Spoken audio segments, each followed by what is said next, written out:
Japan just did what no one expected. Japanese engineers walked straight onto Ukraine's front line, not as tourists, not as diplomats, as builders testing real combat solutions, and what they helped create costs exactly $2,500. Not $2 million, not $200,000, $2,500. A single interceptor drone that hunts down Russian Shaheds with ruthless efficiency. In the span of weeks, not months, not years, this low-cost weapon turned the economics of air defense upside down. Russia never saw this coming. For over 3 years, Moscow has flooded Ukrainian skies with cheap Iranian drones, forcing Kyiv to burn through expensive Western missiles just to stay alive. Japan just flipped that script. By the time we are done here, you will understand exactly why this changes the math of the entire drone war and why Tokyo's quiet move carries consequences that stretch far beyond the Black Sea. Welcome to States News. If this is your first time here, hit subscribe and turn on notifications. Because in this niche, we cut through the noise and deliver the precise technical and strategic analysis you actually need when headlines alone are not enough. I am going to show you exactly how a Japanese private sector team embedded itself in Ukraine's drone innovation ecosystem. We will break down the technical specifications of this $2,500 interceptor. We will examine the immediate tactical impact on Russian Shahed swarm attacks. We will reveal the strategic shift this forces on Moscow's long-range strike doctrine. And by the end, you will see the broader geopolitical implications for Japan's own security posture in the Indo-Pacific. This is not just another aid package. This is a quiet revolution in affordable defense technology born from real battlefield data. Let us begin with the strategic background that makes this development so significant. For 3 full years, Russia has leaned heavily on cheap, mass-produced attack drones supplied primarily by Iran. These Shahed 136 variants, renamed Garan-2 by Moscow, cost somewhere between $20,000 and $50,000 each to produce. They fly low and slow, hugging terrain to evade radar. And they have forced Ukraine to expend Patriot missiles that cost $4 million apiece just to knock one down. The asymmetry was brutal. One Russian drone, cheap and expendable, could drain Western stockpiles worth millions. Ukraine's air defense was winning individual intercepts, but losing the economic war of attrition. That is the pattern Japan's involvement now disrupts. Japan itself has operated under strict constitutional constraints since 1947. Article 9 renounces war and prohibits the maintenance of offensive military forces. Successive governments interpreted this to mean no lethal weapons exports to active conflict zones. Tokyo has provided billions in financial, humanitarian, and non-lethal technical assistance to Ukraine, totaling over $20 billion since the full-scale invasion began. But direct involvement in weapons development was always off the table, until now. Not through government channels shipping missiles, through a private Japanese drone giant named Terra A1 embedding engineers directly with a Ukrainian startup inside the Brave One Defense Innovation Cluster. This is the hidden transformation no one is talking about. The key actors here tell the story. On the Japanese side stands Terra A1, one of the world's leading commercial drone operators with deep expertise in autonomous flight systems, AI vision, and precision engineering. They are not a defense contractor in the traditional sense. They specialize in infrastructure inspection, disaster response, and industrial applications. Yet their engineers just crossed an ocean to test solutions under live fire. On the Ukrainian side is the startup Amazing Drones, part of the Brave One ecosystem that has already produced dozens of innovative UAV platforms since the invasion. These are the same innovators who turned consumer-grade components into frontline game-changers. Russia, of course, remains the third actor, still reliant on Iranian production lines for Shaheds and desperate to maintain the cheap swarm advantage. The baseline facts every viewer needs are simple but staggering. Russia has launched well over 10,000 Shahed-type drones since February 2022. Each successful strike damages infrastructure worth millions, while costing the attacker pennies on the dollar relative to the defender's response. Ukraine's existing air defenses, while effective, cannot scale economically against that volume. Something had to break the cost curve.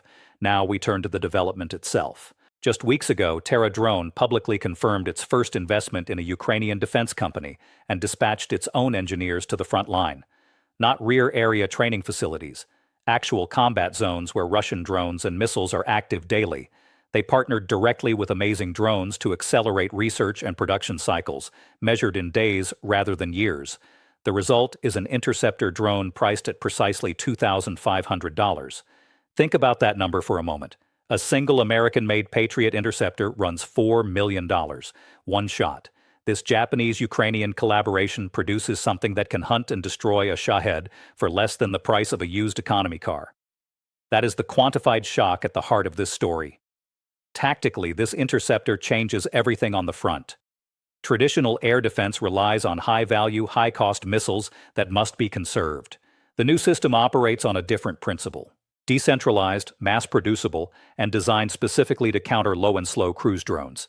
It uses advanced Japanese-derived sensors and autonomous targeting algorithms refined through real battlefield data. When a Shahed swarm appears, Ukraine can now launch dozens of these cheap interceptors without hesitation. No more agonizing decisions about whether to expend a multi-million-dollar missile on a single incoming threat. The math flips. Russia launches one expensive-to-replace drone. Ukraine responds with 10 or 20 cheap ones. Even if only a fraction score hits, the economics favor the defender for the first time since the war began. Strategically, the implications run deeper. Russia's entire long-range strike doctrine depends on this cost asymmetry. Moscow calculates that cheap Shaheds will eventually exhaust Western stockpiles and Ukrainian patience. This $2,500 interceptor directly attacks that assumption. It allows Ukraine to preserve high-end systems like Patriot and NASAMS for more sophisticated threats such as ballistic missiles and cruise missiles.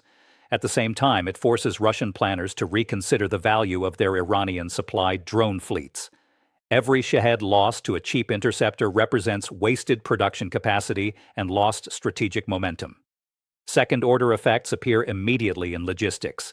Ukrainian forces can now scale production locally using components that do not require complex supply chains from distant allies. Japan's engineering input brings precision manufacturing know-how that accelerates output without massive new factories. The result is a sustainable defensive layer that does not depend solely on foreign donations. Geopolitically, this move carries signals that extend well beyond Europe. Japan has watched China's military buildup in the Indo-Pacific with growing unease. Beijing's own drone programs mirror Russia's cheap swarm tactics. By quietly supporting this collaboration, Tokyo demonstrates a new flexibility in its defense posture without technically violating Article 9. Private sector innovation tested in real combat creates transferable technology.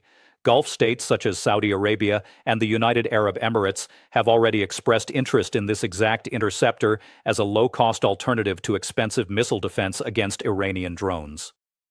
The lesson is clear. A $2,500 solution developed under fire could reshape air defense calculations from the Black Sea to the Persian Gulf and eventually the Taiwan Strait. Japan is not sending troops. It is sending engineering expertise that multiplies defensive power exponentially. Let us examine one specific layer of this progressive revelation more closely. The technical deep dive reveals why Japanese involvement matters. Terra Drone's engineers brought expertise in AI-driven computer vision and lightweight composite materials perfected in their commercial operations. The interceptor incorporates autonomous target acquisition that can distinguish Shahed engine signatures and flight profiles even in cluttered electronic warfare environments. It does not require expensive radar networks for every launch. Small teams can operate it from forward positions with minimal infrastructure. Compare that to legacy systems that demand centralized command nodes and high-maintenance logistics. This is why the cost stays at $2,500 while effectiveness climbs. Repetition of that number is deliberate. $2,500. That price point makes saturation defense possible. Russia can no longer overwhelm Ukrainian skies through sheer volume when the defender's response costs a fraction of the attacker's weapon. Now here is where the story gets genuinely interesting from another angle. This collaboration did not happen in a vacuum. Ukraine's Brave 1 cluster has been iterating drone designs under combat pressure for years. Japanese engineers arrived not to dictate solutions, but to absorb frontline lessons and apply industrial-grade precision. The feedback loop is brutally efficient. Test today, refine tomorrow, produce next week. That tempo is something Western defense bureaucracies can only dream of. The result validates the opening thesis. Japan's involvement was never supposed to reach the front line. Yet here we are with a weapon that costs less than a laptop and delivers strategic impact measured in billions of dollars of preserved infrastructure and conserved high-end munitions. But no analysis is complete without acknowledging the complications and limitations. First, this remains a private sector initiative. Terra drone is not the Japanese self-defense forces. Tokyo has not crossed the constitutional red line into direct lethal aid.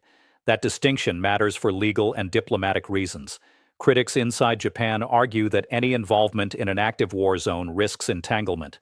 Second, production scaling is not yet proven at the volumes needed to counter Russia's full output.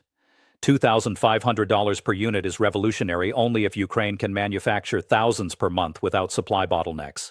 Third, Russia will adapt. Moscow has already demonstrated the ability to modify Shaheds with electronic countermeasures and decoy tactics. The interceptor's current effectiveness is real but not permanent.